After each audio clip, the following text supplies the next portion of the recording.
وہ بھی تگڑے ہو جائیں جڑے کہتے بابے شاہ ہی کوئی نہیں. ہر ولی کی دشمنی اور کبھی غوث پاک کی, کبھی حضرت جنید بغدادی, کبھی باجد بستامی کی.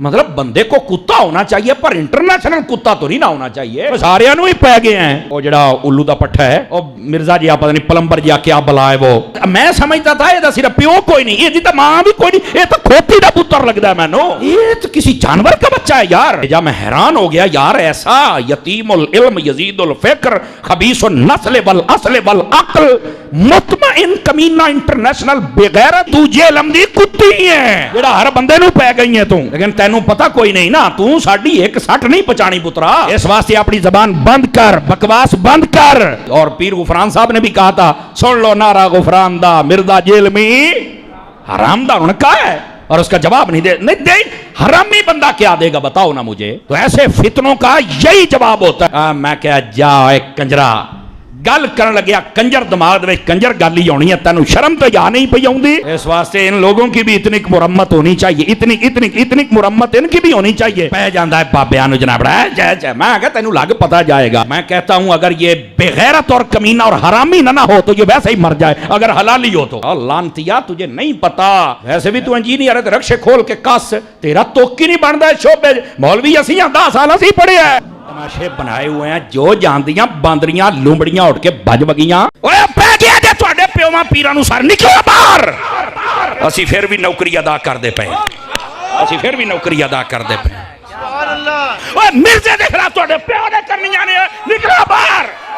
سٹیج پر بیٹھنے والے ہاتھ کھڑا کر کے بتائیں, مجھے بتائیں یہ کام ٹھیک ہے کہ نہیں. تماشا کرتے ہو, پھر کہتے ہیں مسلک کا کام نہیں ہوتا. مسلک والوں کو تم خود رگڑتے ہو.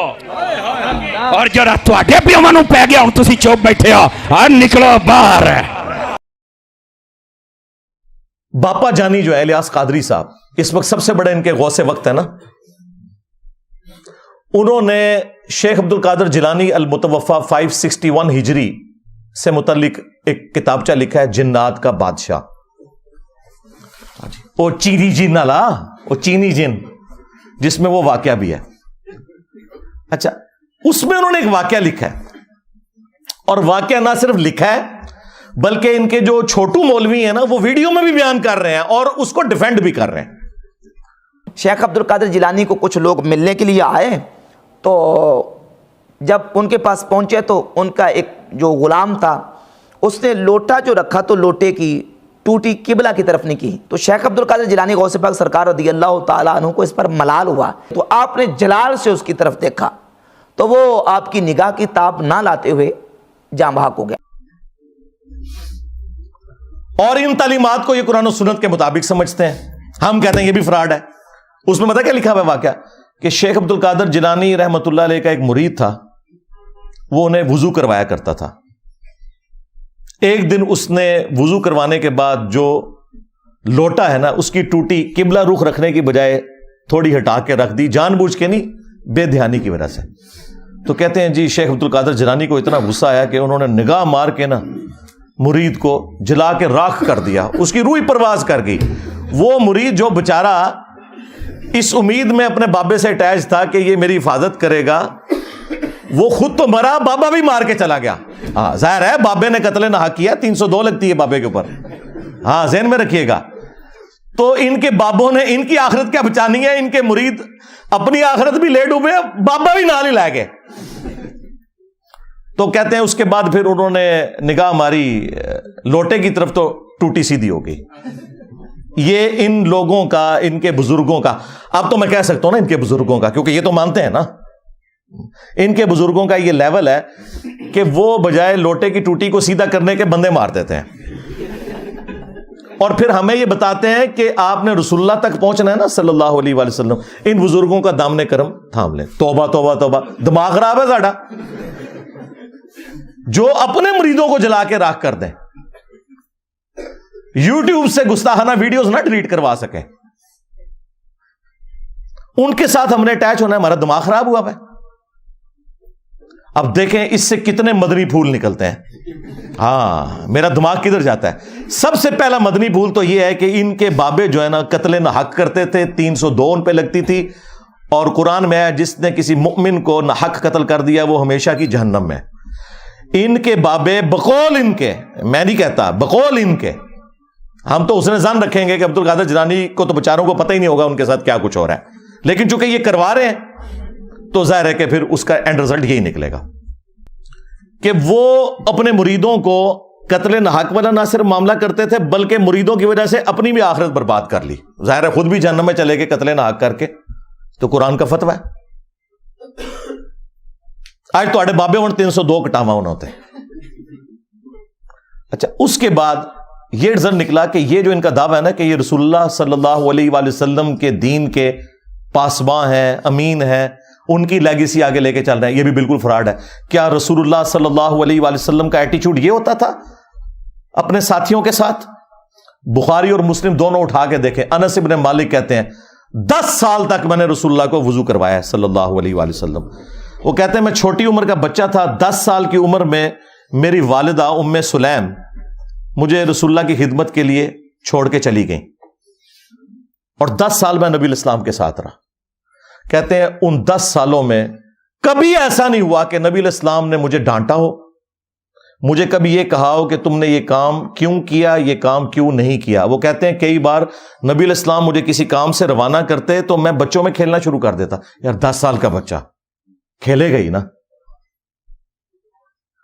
نبی الاسلام نے کبھی نہیں مجھے ڈانٹا. کبھی آپ صلی اللہ علیہ وآلہ وسلم گھر سے باہر نکلتے اور مجھے بچوں میں کھیلتے ہوئے دیکھتے تو پیار سے بلاتے، انیس، نام تھا انس، پیار سے بلاتے، انیس بیٹا میں نے تم نے فلاں کام کے لیے کہا تھا. وہ کہتے اچھا یا رسول اللہ میں جاتا ہوں. بس نہ ڈانٹا کبھی، نہ مارا پیٹا. اور تمہارے بزرگ جو کہتے ہیں ہم رسول اللہ کے ماننے والے ہیں، ہم آپ کو رسول اللہ تک پہنچائیں گے، پہلے آپ تک پہنچ جاؤ. یہ میں آپ کو کمپیریزن بتا رہا ہوں. لہذا یہ جو تم لوگ کلیم کر رہے ہو نا کہ ہمارے بزرگوں کی کتابیں بدل گئی ہیں، تو جو باتیں تم کتابوں سے بیان بھی کر رہے ہو نا بغیر بدلی ہوئی، ہمارے نزدیک وہ بھی قرآن و سنت کے خلاف ہیں. سمجھ رہے ہیں نا میں کیا کہنا چاہ رہا ہوں؟ ہاں، اگر نہیں سمجھ آ رہی تو میں ایک اور مثال پیش کر دیتا ہوں. ان کے وہ اس وقت میٹھے میٹھے ایک مبلغ جو طارق جمیل صاحب کے مقابلے پہ انہوں نے لانچ کیے ہوئے ہیں، ثاقب رضا مصطفی صاحب. ہائے ہائے ہائے ہائے. وہ خواجہ باؤ الحق نقشبند کے بارے میں بتا رہے ہیں کہ ان کی ایک مریدنی تھی. ہاں، اس کو بادشاہ وقت نے ایک مینارے سے گرایا. ہاں، اور وہ بخارے میں تھے. وہ کہتے ہیں کہ مریدنی نے آخری وقت میں بجائے اللہ کو پکارنے کے نا وہ بابے کو پکارا. اوکھے ویلے بزرگ کام آتے ہیں. تو آگے الفاظ دیکھیں اس ذمہ دار شخص کے. یہ کہتا ہے کہ جی وہ بزرگ آئے اڑ کے اور انہوں نے مریدنی کو کیچ کر کے، ہاں اس میں الفاظ ہے پکڑ کے، تو زمین پہ آرام سے رکھ دیا جب اس کو دھکا دیا جلاد نے. حضرت شاہ نقشبند بخاری علیہ رحمہ نقشبندیوں کے امام ہیں. آپ کابل میں تشریف لائے تو بادشاہ کے گھر میں کام کرنے والی ایک خاتون آپ سے روحانی نسبت قائم کر لیتی ہے. جو اس کی ہم منصب تھیں انہوں نے اس سے حسد کیا اور بادشاہ کے گھر کا زیور چوری کر کے اس پر الزام دھر دیا اور گواہیاں بھی دے دی. بادشاہ کو بڑا غصہ آیا. اس نے کوئی بات سنے بغیر کہا کہ اس کو لے جاؤ اور محل کی چھت سے اوپر گرا دو. خیر اس کو چھت پہ لے گئے. جب پھینکنے لگے تو اس کے دل میں خیال آیا، وہ کسی نے بتایا تھا کہ اوکھے ویلے بزرگ کام آتے ہیں، تو اس سے بڑھ کر اوکھا ویلا ہو کیا سکتا ہے. تو اس نے بخارے کی طرف منہ کر کے کہا، شیعہ للہ چو گدائے مستمند المدد خواہم ز شاہ نقش بند. اور اتنے میں جلاد نے پیچھے سے دھکا دے دیا. جب وہ نیچے گئی تو حضرت شاہ نقشبند بخاری نے پکڑ کے آرام سے زمین پہ رکھ دیا. تو حیرت زدہ ہوگی، حضرت آپ کب آئے تھے؟ کہا تو از چبارہ آمدی من از بخارا آمدم. تو چبارے سے چل پڑی تھی، میں بخارے سے چل پڑا. اور بعد میں مریدنی پوچھتی ہے کہ حضرت آپ کہاں سے؟ تو انہوں نے کہا کہ تو مینارے سے چل پڑی اور میں بخارے سے چل پڑا، اور نہر والے پل تے آ کے ملے دوئے. یہ تبدیل تو نہیں ہوا. ظاہر ہے ثاقب رضا مصطفی صاحب جب بیان کر رہے ہیں تو یہ واقعہ تبدیل تو نہیں ہوا نا. اس کے ساتھ تو ہم یہ کر سکتے ہیں نا سب کچھ. اور دوسری طرف بخاری مسلم میں حدیث ہے کہ اما عائشہ سلام اللہ علیہا کہتی ہیں کہ اللہ کے محبوب صلی اللہ علیہ وآلہ وسلم نے کبھی بھی کسی عورت کو بیعت کے لیے ہاتھ نہیں لگایا. اور ان کی حالت دیکھیں کہ ان کے جو پیر ہیں وہ مریدنیاں کیچ کرتے ہیں. اب میں نے تو نہیں ان کو کہا کہ نامحرم مریدنی کو کیچ کیوں کیا، یہ میں آپ کو کمپیریزن بتا رہا ہوں. اس کے بعد ایک اور واقعہ جو بڑا مشہور کیا ہوا انہوں نے، وہ کہتے ہیں کہ جی ابو الحسن خرقانی جو تھے نا، جو بایزید کے خلیفہ تھے، وہ خلیفہ بھی جا کے قبر پہ ہی ہوئے ہیں، مطلب ان کے مرنے کے بعد تو وہ پیدا ہو رہا ہے بندہ. تو محمود غزنوی جب سومنات پہ حملے کر رہا تھا تو اس کو کامیابی نہیں ہو رہی تھی، تو آخری دفعہ اس کے پاس ابو الحسن خرقانی کا ایک کرتا تھا جو اس نے اللہ کے حضور توسل کے طور پر پیش کرتے ہوئے دعا کی اور اسے فتح ہو گئی. اور رات کو خواب میں بابا جی آ گئے اور بابا جی ناراض ہیں. وہ کہتے ہیں کہ تو نے میرے کرتے کی اتنی کم قیمت لگائی ہے، اگر تو یہ کرتا اپنے ہاتھ میں پکڑ کے اللہ سے یہ دعا کرتا کہ ہند کی سرزمین میں قیامت تک کوئی کافر نہ ہو تو یہ سارے ہی مسلمان ہو جاتے. حضرت ابو الحسن خرقانی ایک بزرگ گزرے ہیں، یہ حضرت بایزید بستامی کے سجادہ نشین تھے. اتنے بڑے آدمی تھے، اپنا جبہ دیا محمود غزنوی کو، جب مشکل آئی تو دعا مانگنا آگے رکھ کے اللہ فتح دے دے گا. تو محمود کہتے ہیں جب سومناتھ کے مندر نہیں فتح ہو رہے تھے تو میں نے بابے کا جبہ سامنے رکھ کے دعا کی تو اللہ نے مجھے فتح دے دی. کہتے ہیں بابا جی رات خواب میں ملے تو کہنے لگے تو نے کیا قیمت ڈالی میرے جبے کی؟ کہا حضور کیا مطلب؟ فرمانے لگے تو میرا جبہ سامنے رکھ کے دعا کرتا کہ یا اللہ ہندوستان کے سارے کافر مسلمان ہو جائیں تو اللہ نے توفیق ایمان دے دینی. یہ تو نے کیا دعا مانگی ہے؟ یہ تعلیمات بتاتے ہیں اور پھر سبحان اللہ پڑھتے ہیں. اور یہ واقعہ تذکرۃ الاولیاء کے اندر بھی لکھا ہوا ہے شیخ فرید الدین عطار نے.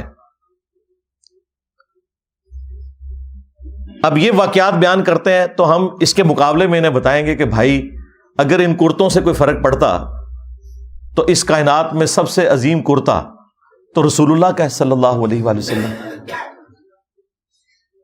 صحیح مسلم میں حدیث ہے اسما بنت ابی بکر نے نبی الاسلام کا کسروانی طیالسی ایک کالا جبہ وہ نکالا اور انہوں نے بتایا کہ یہ وہ جبہ ہے جو نبی الاسلام پہنا کرتے تھے اور اس کے دھون کو ہم مریضوں کے لیے شفا کے طور پر استعمال کرتے ہیں.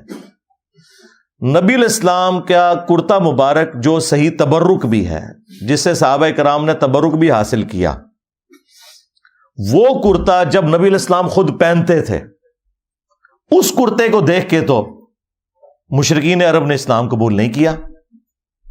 اور اس کے بعد رومنز اور پرشینز کے خلاف جب صحابہ کرام نے جنگیں لڑی ہیں تو وہ کرتا تو نہیں لے کے گئے جس طرح یہ ابو الحسن خرقانی کے کرتے سے دعا کی ہے. انہوں نے تو رسول اللہ کے کرتے سے کوئی دعا نہیں کی ہے. وہاں تو 8,500 صحابہ اور تابعین شہید ہوئے ہیں جنگ قادسیہ میں، ہاتھیوں کے نیچے بھی آئے کئی. تب جا کے وہ پرشین امپائر جو ہے وہ مسلمانوں کے پاس آئی ہے. اور جنگ یرموک میں بھی ہزاروں صحابہ اور تابعین شہید ہوئے ہیں، تب جا کے رومن امپائر کی کمر ٹوٹی ہے. ادھر تو کوئی کرتے نہیں لے کے گئے، سب کہانیاں بنائی ہوئی ہیں. پھر ہمارے وہ جو مرشد ہیں مصباحی صاحب، ہاں اب مصباحی صاحب جو کچھ بیان کر رہے ہیں بزرگ ہی لکھ کے گئے ہوئے ہیں. یہ کشف المجوب میں واقعہ لکھا ہوا ہے. اوپر دیکھا تو سونا، نیچے دیکھا تو سونا، درخت سارے کا سارا سونے کا اور پتے سونے کے اور جڑیں بھی. ہاں نا اینڈ تک کہتے ہیں ہاں نا، یعنی میں بھی ہوتے ہی سا. ہاں یہی مطلب ہوتا ہے نا. داتا حضور کشف المحجوب میں لکھتے ہیں یہ فکرے ان کی زبان سے تب ادا ہوئے جب اس درخت کے نیچے تھے جس کے اوپر میں چڑھا ہوا تھا. آپ فرماتے خدا کی عزت و عظمت کی قسم پورا درخت، اس کی ٹہنیاں، اس کا تنا، اس کی جڑیں بھی سونے کی ہو گئی، سارا، ہاں سارے سونے کا ہو گیا. اب وہ جو ہے نا وہ مٹی اٹھانے کے لیے نیچے ہوا، تو نیچے دیکھا تو زمین سونے کی. زمین سونے کی ہے. یہ کیا ہوا؟ دائیں دیکھا تو سونا، بائیں دیکھا تو سونا، آگے دیکھا تو سونا، پیچھے دیکھا تو سونا. اب بابا جی نے کام کیا تھا، کیوں نہیں مٹی دیا ٹیما پھڑان ڈیا. اور کہتا ہے حضور کہاں سے پکڑاؤں, مٹی ہے ہی نہیں, جہاں تک نظر جاتی سونا ہی سونا ہے. بابا جی ایک سوال ہے بابا جی, اگر آپ ہوا میں سونا نکال سکتے ہیں بابا جی تو دیش کی غریبی کیوں نہیں مٹا دیتے بابا؟ جواب بابا جی, جب آپ خود سونا نکال سکتے ہو تو ہم لوگوں سے چندہ کیوں لیتے ہو بابا جی؟ جواب ہری اوم ہری اوم ہری اوم. یہ رانگ نمبر ہے, یہ رانگ نمبر ہے. تو یہ وہ تعلیمات ہیں جو ان کے بزرگوں کی کتابوں میں لکھی ہیں, یہ ڈیفینڈ کر رہے ہیں. ہم اس کے جواب میں پھر آپ سے نہ پوچھیں کہ تم بزرگوں کے بارے میں کلیم کر رہے ہو کہ وہ نیچے دیکھتے تھے سونا بنا دیتے تھے, درختوں کو سونے کا بنا دیتے تھے. خدا کے لیے سورہ بنی اسرائیل کے اندر جو کافروں نے رسول اللہ صلی اللہ علیہ وآلہ وسلم سے 9 معجزات مانگے تھے نا, ان میں سے ایک معجزہ یہ بھی تھا کہ اس کا کوئی سونے کا گھر بن جائے, تب اسے پیغمبر مانیں گے. تو اللہ تعالیٰ نے پتہ اس کے جواب میں کیا کہا کہ تم فرماؤ میں تو بشر ہوں, رسول ہوں, اللہ کا پیغام پہنچانے والا ہوں, یہ اللہ کے اختیار میں ہے. رسول اللہ صلی اللہ علیہ وآلہ وسلم کے لیے تو اوپر دیکھیں تو سونا, نیچے دیکھیں تو سونا تو نہیں ہوا. جہاں پہ نبوت بھی سٹیک پہ لگی ہوئی تھی اس حوالے سے کہ کافر وہ ڈیمانڈ کر رہے تھے معجزہ. تیرے بزرگوں کا اتنا مقام ہو گیا کہ ان کے لیے بعد میں یہ ساری چیزیں سونے کی بن جائیں گی. چلیں اس کے بارے میں کوئی کہہ لے گا جی وہ اللہ تعالیٰ کی مشیت یہ تھی کہ کافروں کو معجزے کے طور پہ یہ چیز نہیں دکھانی, صرف قرآنی معجزہ ہے. چلیں آگے چلتے ہیں. سورہ التوبہ میں اللہ تعالیٰ فرماتا ہے کہ غزوہ تبوک کے موقع پر جب کچھ غریب اصحاب رسول اللہ کے پاس آئے اور انہوں نے کہا یا رسول اللہ صلی اللہ علیہ وآلہ وسلم آپ ہمارے لیے کوئی ساز و سامان کا بندوبست کر دیں, کوئی سواری کا, 700 کلومیٹر دور جانا ہے رومن امپائر کے بارڈر کے اوپر تبوک کے لیے, تو ہم بھی آپ کے ساتھ چلیں گے. تو نبی الاسلام نے فرمایا کہ میں اپنے پاس کوئی ایسی چیز نہیں پاتا کہ میں تمہاری اس حوالے سے کوئی مدد کر سکوں, نہ سواری کے طور پہ نہ ساز و سامان کے طور پر. اے نبی تم دیکھتے ہو کہ یہ تم سے اس حال میں واپس پلٹتے ہیں کہ ان کی آنکھیں آنسوؤں سے تر ہوتی ہیں, اس غم کے سبب کہ وہ اپنے نبی کے ساتھ قتال میں شامل نہیں ہو سکیں گے. اب نبی الاسلام تو کہہ رہے ہیں کہ میں تو کوئی ایسی چیز نہیں پاتا کہ میں تمہاری مدد کر سکوں. تو اس موقع پر اوپر دیکھا تو سونا, نیچے دیکھا تو سونا کیوں نہیں ہو گیا؟ وہ تو جامع ترمذی میں آتا ہے کہ سیدنا عثمان ابن عفان رضی اللہ تعالیٰ عنہ علیہ السلام نے اللہ تعالیٰ کی راہ میں صدقہ اور خیرات کیا, سونے کی اشرفیاں اور اونٹ, اور وہ انہوں نے کمائے ہوئے تھے, وہ اوپر دیکھیں تو سونا, نیچے دیکھیں تو سونا نہیں تھے. تو تمہارے بزرگوں کے لیے ہم کیسے مان لیں؟ صحیح بخاری میں آتا ہے کہ سیدنا ابو بکر جب خلیفہ راشد بنائے گئے تو انہوں نے صحابہ کرام سے کہا کہ تم اچھی طرح جانتے ہو میرا کاروبار بڑا اچھا چل رہا تھا, لیکن اب تم نے حکومت کی ذمہ داری میرے اوپر ڈال دی ہے, تو میرے بال بچوں کا کیا بنے گا, میرے لیے کوئی وظیفہ مقرر کرو. تو صحابہ کرام نے پھر مشورہ کر کے ایک جو عام مہاجر کا وظیفہ تھا وہ خلیفہ راشد کے لیے مقرر کیا. اور بخاری کے الفاظ بتا کیا ہے کہ ابو بکر امور حکومت چلائیں گے اور اس کے عوض جو مسلمان ہیں وہ ان کے بیوی بچوں کا خرچہ اٹھائیں گے. کتنی گستاخی ہے کہ ابو بکر کے گھر والوں کا خرچہ مسلمان اٹھا رہے ہیں ان کے بقول. لیکن ہمارے نزدیک ایسا ہی ہوتا ہے بھائی, یہ نہیں ہوا کہ حضرت ابو بکر نے مسلح اٹھایا تو نیچے سے سونا نکلا ہے, نہیں نکلتا ایسے سونا, ایسا تو نہیں ہوتا. اوپر دیکھیں تو سونا, اور دیکھیں یہ لوگ دعوے کرتے ہیں ہم جی صحابہ کرام اور اہل بیت کے ماننے, اور نسوے تو ہیں تو انہوں پتہ ہی نہیں صحابہ کرام اور اہل بیت دا کوئی, تسی بابیاں دے مننے والے ہو. یہی مصباحی صاحب ایک اور واقعہ سناتے ہیں ایک بزرگ کا. وہ کہتے ہیں کہ وہ سمندری جہاز کے ذریعے حج یا عمرے کے لیے جا رہے تھے, اور بار بار کیپٹن سے آگے پوچھتے تھے کہ بھئی کب آئے گا جدہ, تو وہ کہتا تھا ابھی تو یہ بندرگاہیں آئیں گی پھر, اور پھر وہی جو ان کی کہانی تھی وہ چھوڑ دی انہوں نے. وہ کہتے ہیں کہ جی وہ بزرگ جو ہیں وہ انہوں نے اپنی کرامت دکھائی, اور نے کہا جی کیپٹن صاحب لو پھر جدہ آ گیا جی. ہمارے بزرگوں نے کوئی لطیفے نہیں لکھے جی. یہ کتاب ہے تذکرہ غوثیہ, یہ غوث علی شاہ صاحب رحمۃ اللہ تعالی علیہ کے ملفوظات. آپ فرماتے ہیں میں حج کرنے کے لیے گیا اور میں بمبئی بندرگاہ سے بحری جہاز پہ بیٹھا. کہتے اسی طرح جہاز بمبئی بندرگاہ سے نکلا, تھوڑا سا جہاز آگے گیا ہوگا تو ایک بابا جی آ گئے اور آ کے میرے والد صاحب کو کہتے ہیں مولوی صاحب یہ تو بتائیں جدہ کب آئے گا. تو کہتے ہیں میرے والد صاحب مسکرا کے کہنے لگے بزرگوں وہ یہ تو جہاز بمبئی بندرگاہ تو چلے آئے 11 دن لگنے نے پھر جدہ آئے گا. کہتے ہیں بابا جی چلے گئے, عصر پڑھ کے پھر آئے, وہی سوال, میرے والد صاحب کا بھی وہی جواب, پھر چلے گئے, مغرب پڑھ کے پھر آئے, پھر وہی سوال. کس دفعہ میرے والد صاحب بھی غصے میں آ گئے, کہنے لگے بابا جی گل نہ کریے, بار بار نہ ہو میرے گھر, میں تو 11 دن تو پہلے لیا نہیں سکتا, جو تسی لیا سکتے ہو تو لے آؤ. کہتے ہیں وہ بابا جی میرے والد صاحب کو کہتے ہیں پھر سب سے پہلے کون سی بندرگاہ آئے گی؟ کہتے ہیں میرے والد صاحب نے کہا مخا. پھر کون سی آئے گی؟ حدیدہ. پھر کون سی آئے گی؟ عدن. پھر کون سی آئے گی؟ میرے والد صاحب نے کہا جدہ. تو بابا جی کہتے ہیں پھر ویکھو جدہ آ گیا جی. تذکرہ غوثیہ. ہمارے بزرگوں نے کوئی لطیفے نہیں لکھے جی. انہوں نے پتا سی کہ جدے تو بعد انجینئر صاحب نے بھی آنا ہے. اتنا بڑا بلنڈر بابے سے ہو گیا. یہی میں کہتا ہوں ان بابوں کو نہ قرآن کا پتہ, نہ سنت کا پتہ, نہ ان کو نماز ٹھیک آتی ہے, نہ انہیں زکوٰۃ کے مسائل پتہ ہے, نہ انہیں حج کے مسائل پتہ ہے. اتنی بڑی خرابی ہو گئی کہ جو احرام باندھنے کی جگہ تھی میقات, وہ یہ سب کانٹیننٹ سے وہ جا رہے تھے, وہ کہہ رہے تھے کہ یہ اس طرف سے جا رہے تھے. یلملم ایک جگہ آتی ہے جو جدے سے بہت پہلے آتی ہے. ایون جہاز کے پائلٹ کو بھی پتا ہے, آپ عمرے کے لیے جائیں وہ اناؤنسمنٹ کرتے ہیں کہ یلملم آنے والا ہے, اگر کسی نے احرام نہیں باندھا ہوا یا احرام باندھا ابھی تک نیت نہیں کی تو نیت کر لے, کیونکہ اس کے بعد تو دم واجب ہو جائے گا. ان کے بابے نے ڈائریکٹ جدے پہنچا دیا جہاز, وہ کوئی نہیں پہنچا, کہانی پہ کراندہ جائے. لیکن چلو یہ تو کہتے ہیں نا پہنچا. ہم کہتے ہیں جس بابے کو مسائل نہیں پتا, پکڑ کے مفت میں پورے کے پورے بحری جہاز کے اوپر جو ہے نا وہ دم واجب کروا دیا. سینکڑوں لوگ سوار ہیں, سینکڑوں بیڑے آپ جا کے ڈھونڈے, یعنی نیکی کی تھی کہ الٹا مصیبت ہی پا چھڑا. اور یہ شوق سے بیان کرتے ہیں, یعنی پورے جہاز کو اڑا کے وہاں پہ پہنچا دیا. یہ نا جہاز تو اٹکل بنیا تھے کوئی نہیں, ہاں نہ تم سے سٹیم انجن بنا, نہ تم سے ہوائی جہاز بنا. پوری زندگی تمہارے بزرگ مکے مدینے جاتے رہے, ٹھیک ہے, کسی کو تیل نظر نہیں آیا. تیل جا کے 1960 میں جا کے جو ہے وہ ارامکو کمپنی جو امریکہ کی, انہوں نے جا کے وہاں پہ نکالا تیل. تو بزرگ کدھر رہے؟ سب کہانیاں کراتے رہے. اچھا اب میں آپ کو بتاؤں, مسلم شریف میں لکھا ہوا ہے, بنو سلمہ ایک چوراہے پر کھڑے ہوئے تھے, نبی علیہ السلام پاس سے گزرے, آپ صلی اللہ علیہ وآلہ وسلم نے پوچھا کس لیے کھڑے ہو؟ تو انہوں نے کہا یا رسول اللہ ہم دور گاؤں ایریا سے آتے ہیں تو نماز میں لیٹ ہو جاتے ہیں, ہم نے ارادہ کیا کہ ہم مسجد نبوی شریف کے پاس مدینہ شریف میں ہی شفٹ ہو جاتے ہیں تاکہ نماز پہ ہم ٹائملی پہنچ جائیں. تو آپ صلی اللہ علیہ وآلہ وسلم نے فرمایا کہ تم لوگ جتنے قدم چل کے آتے ہو نا تو اتنا ثواب تمہارے نامہ اعمال میں لکھا جاتا ہے. تو پھر بنو سلمہ نے مدینہ شریف میں شفٹ ہونے کا ارادہ ترک کر دیا.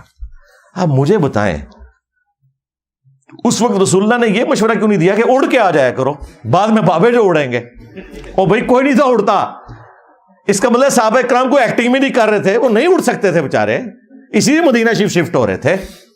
یہ ہے کتابوں کا دین. یہ میں آپ کو کمپیریزن ساتھ ساتھ اس لیے کروا رہا ہوں تاکہ آپ کو پتا چلے کہ مرنے سے پہلے اے مسلمان کر لے اس پہ غور, کتابوں کا خدا اور ہے, بابوں کا خدا اور. اگرچہ بابے بھی اسی خدا کو مانتے ہیں لیکن یہ کوالٹیز بالکل ڈیفرنٹ ہیں. قرآن و سنت میں آئی ہوئی تعلیمات بالکل ڈیفرنٹ ہیں. اس طرح کی تعلیمات یہ لوگ پبلک کے اندر مشہور کر رہے ہوتے ہیں. اگلے دنوں وہ باپا جانی کی ایک ویڈیو, اس کے اوپر ان کے جو سینکڑوں ہزاروں مریدین سبحان اللہ پڑھ رہے ہیں. وہ کہہ رہے ہیں جی ہمارے ایک مفتی تھے دعوت اسلامی کے, تو وہ فوت ہو گئے, ان کی قبر کے اوپر ایک مدنی قافلہ حاضری کے لیے گیا, تو کہتے ہیں اندر سے قرات کی آواز سنائی دے رہی تھی اور زہر کی نماز تھی. مفتی دعوت اسلامی کی بارگاہ میں, تو انہوں نے وہ بتایا کہ ہم اس وقت مفتی دعوت اسلامی قدس سرہ السامی کے مزار پر حاضر ہیں, اور ہم دونوں نے ہم دونوں نے بالکل ہوش و حواس میں اپنے کانوں سے سنا کہ اندر میں با جماعت نماز پڑھی جا رہی ہے, اندر میں نماز پڑھی جا رہی ہے, باقاعدہ قراءت سنائی گئی ہم کو. ظہر کا وقت تھا, باقاعدہ وہ قراءت سنائی دی گئی. ظہر کا وقت تھا, باقاعدہ وہ قراءت سنائی دی گئی. ظہر کا وقت تھا, باقاعدہ وہ قراءت سنائی دی گئی, اور سلام پھیرنے کے بعد اللہم انت السلاموں کی دعا بھی ہم نے سنی. اندازہ کرو. اور نیچے لوگ سبحان اللہ پڑھ رہے ہیں. اس سے آپ اندازہ لگائیں کہ ان کے آڈینس کتنا اپنا دماغ استعمال کرتے ہیں. زور کی نماز میں تو قرات اونچی ہوتی ہی نہیں ہے, کہانی ہے, کوئی آواز نہیں سی آ رہی قبر کے اندر سے یا باہر سے.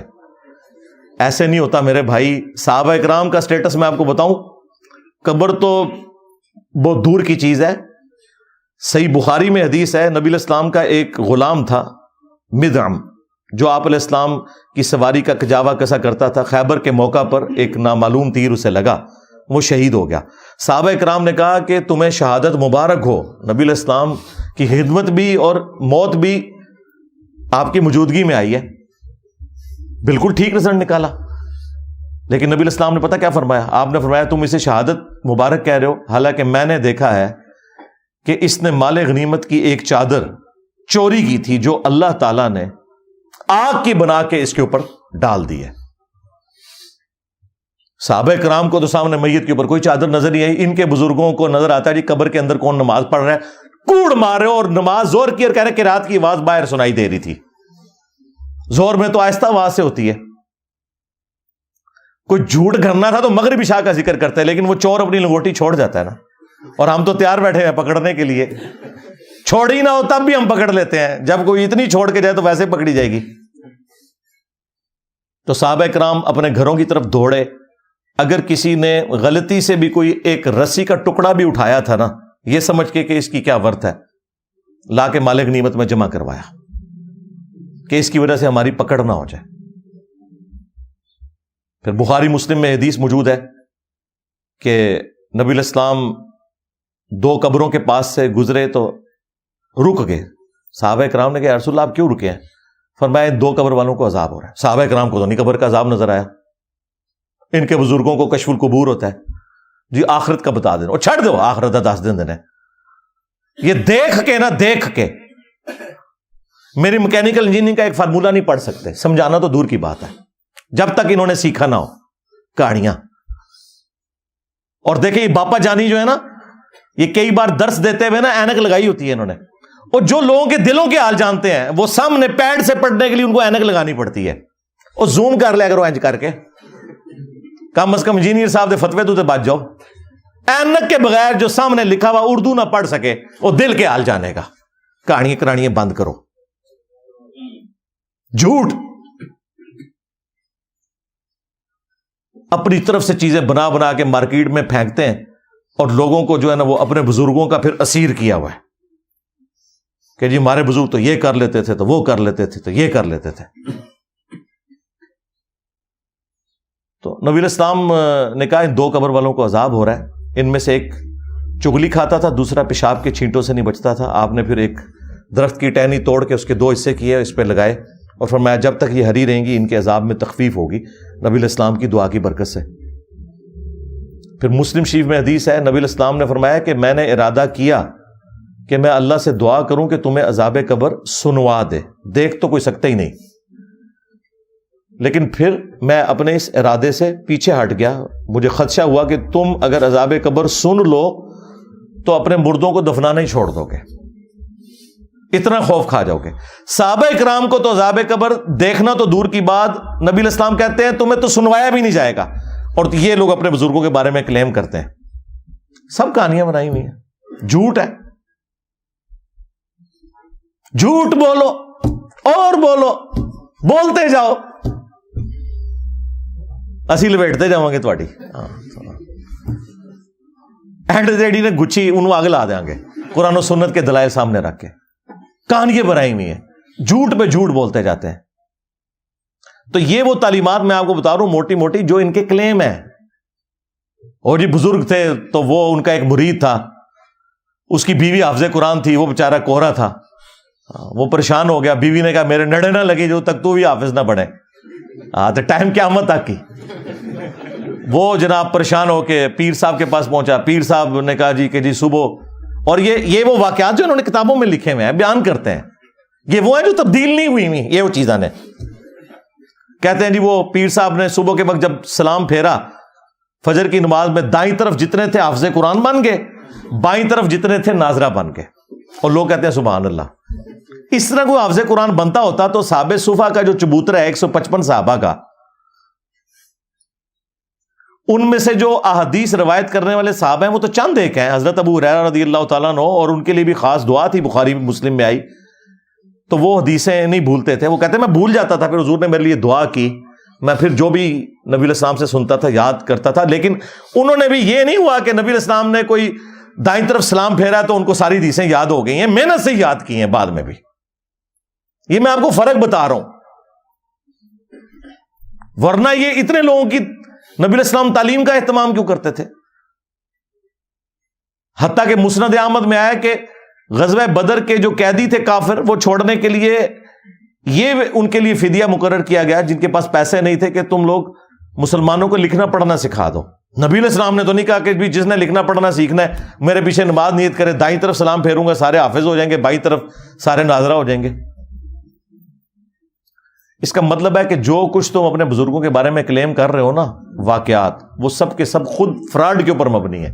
ہم جو تم لوگ صحیح بیان کرتے ہو نا وہ بھی صحیح ماننے کے لیے تیار نہیں. جی شیخ عبد القادر جیلانی نے فرمایا کہ میرے سلسلے میں جو بھی داخل ہو گیا تو اللہ تعالیٰ نے مجھ سے گارنٹی مجھے دی ہے.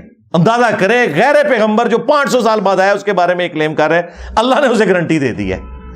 رسول اللہ کے بعد جو کہہ رہے ہیں نا مجھے اللہ نے گارنٹی دی ہے، تو سمجھ لو کہ اے مسلمہ کذاب دا چھوٹا پراج ہے، خواہ غلام احمد قادیانی دجال ہے یا کوئی اور ہے. ہم نہیں کہتے کہ عبد القادر جیلانی نے یہ کہا ہوگا، لیکن ان کی ضد ہے. ہم کہتے ہیں اگر ضد ہے تو لو سامو، پھر فتوا لو ساڈے کو.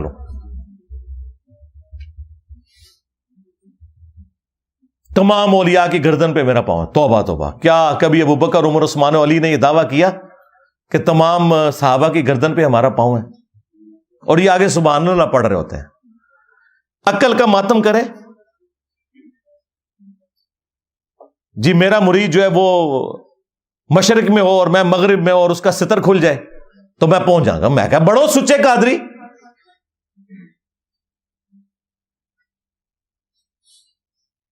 نیچے پجامہ یا کوئی انڈر ویئر پہن کے تو پبلکلی آپ لوگ اپنی تہمت کھول کے بتائیں اور شیخ عبد القادر جیلانی آ کے آپ کی تہمت باندھ دیں.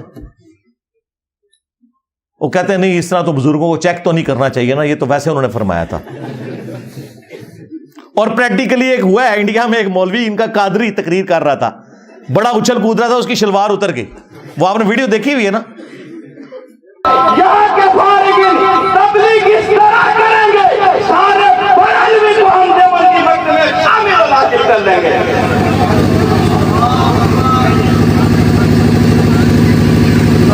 نعرہ تکبیر، نعرہ رسالت، علماء اہل سنت.